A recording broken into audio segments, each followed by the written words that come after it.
आपको याद होगा सनी देओल की बेहतरीन लाइन तारीख पे तारीख तारीख पे तारीख। अगर आपको सनी देओल जैसे बेहतरीन लॉयर बनना है तो आपके लिए ये वीडियो। इस वीडियो में लॉयर बनने के लिए क्या पढ़ना होगा, कौन सी एग्ज़ाम देनी होगी और करियर ऑप्शंस क्या-क्या हो सकता है, इन सब के बारे में डिटेल्स में जानेंगे। नमस्ते, स्वागत है आपका अपने चैनल टेल मी हाउ पे।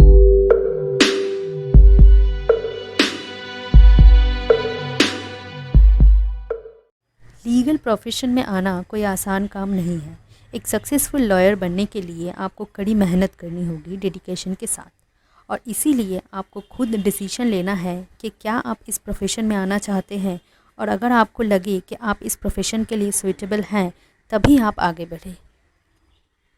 लॉ पढ़ने के लिए 12th में आप कोई भी स्ट्रीम लेके पढ़ सकते हैं, लेकिन आपको 50% से ज़्यादा मार्क्स लानी पड़ेगी, क्योंकि लॉ कॉलेज की एडमिशन के लिए जनरल का 12th में 50% मार्क्स और एससी और एसटी का 12th में 45% मार्क्स रहना ज़रूरी है। क्लास 12 पास कर लेने के बाद अगर आप लॉ फील्ड को अपने करियर के रूप में चूज़ करने का सोच रहे हैं तो आपको 5 इयर्स इंटीग्रेटेड एलएलबी डिग्री करनी होगी, और अगर आप ग्रेजुएशन के बाद लॉ की पढ़ाई करना चाहें तो आप 3 साल की एलएलबी कोर्स कर सकते हैं। तो पहले हम लोग 5 इयर्स इंटीग्रेटेड कोर्स के बारे में बात करते हैं। इस 5 इयर्स के प्रोग्राम में बीए, बीबीए, बीकॉम जैसे ग्रेजुएट प्रोग्राम और एलएलबी डिग्री शामिल होते हैं। ऐसे कुछ कोर्स हैं BA LLB, BA LLB in honours, BLS LLB, BBA LLB, BBA LLB in honours, BCom LLB और बीकॉम एलएलबी इन ऑनर्स। आप क्लास 12 में साइंस, आर्ट्स, कॉमर्स लेके पढ़ के ये सब कोर्स में एनरोल कर सकते हैं, लेकिन अगर आप बीएससी एलएलबी या फिर बीएससी एलएलबी इन ऑनर्स लेके पढ़ना चाहते हैं तो आपको क्लास 12 में साइंस लेके पढ़ना होगा। अगर आप ग्रेजुएशन के बाद एलएलबी डिग्री लेना चाहते हैं तो आपको कोई भी सब्जेक्ट लेके ग्रेजुएशन करनी होगी। इसके बाद आपको एंट्रेंस एग्ज़ाम दे के 3 इयर्स की एलएलबी डिग्री करनी होगी। मैं एक सेपरेट वीडियो बना दूंगी 3 इयर्स एलएलबी और 5 इयर्स इंटीग्रेटेड एलएलबी में कौन सा बेस्ट रहेगा उस पर। अब आते हैं 5 इयर्स इंटीग्रेटेड कोर्स में एडमिशन कैसे लिया जाता है उस पर। एडमिशन लेने के लिए आपको एंट्रेंस एग्ज़ाम क्लियर करनी होगी। सबसे पॉपुलर एंट्रेंस एग्ज़ाम है सीलेट, मतलब कॉमन लॉ एडमिशन टेस्ट। ये एंट्रेंस एग्ज़ाम साल में एक ही बार होती है। इस एग्ज़ाम का स्कोर को इंडिया की 50 से ज़्यादा लॉ कॉलेज एक्सेप्ट करती है। इस एग्ज़ाम में टोटल 5 सेक्शंस होती हैं: current affairs and general knowledge, English, mathematics, legal aptitude and logical reasoning.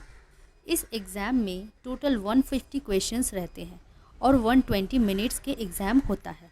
पूरा डिटेल्स जानने के लिए मैं डिस्क्रिप्शंस में लिंक दे दी हूँ, आप चाहे तो देख सकते हैं।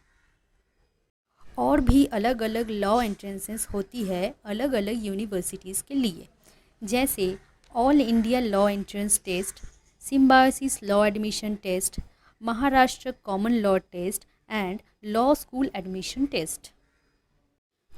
अब आगे जानते हैं कुछ टॉप लॉ कॉलेजेस जहां से आप ये 5 इयर्स इंटीग्रेटेड कोर्स कर सकते हैं।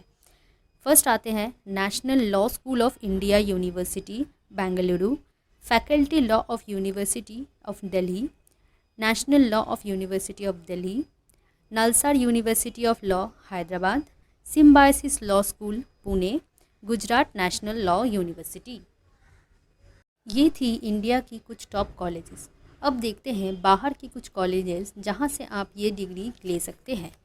फर्स्ट नंबर पे है Harvard University US, University of Oxford UK, University of Cambridge UK, Yale University US. LLB degree complete करने के बाद आपको एलएलएम यानी कि मास्टर्स इन लॉ करना चाहिए।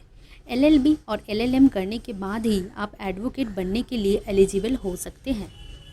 पोस्ट ग्रेजुएशन करने टाइम या फिर पोस्ट ग्रेजुएशन करने के बाद सीनियर एडवोकेट के पास आप इंटर्नशिप के लिए अप्लाई कर सकते हैं।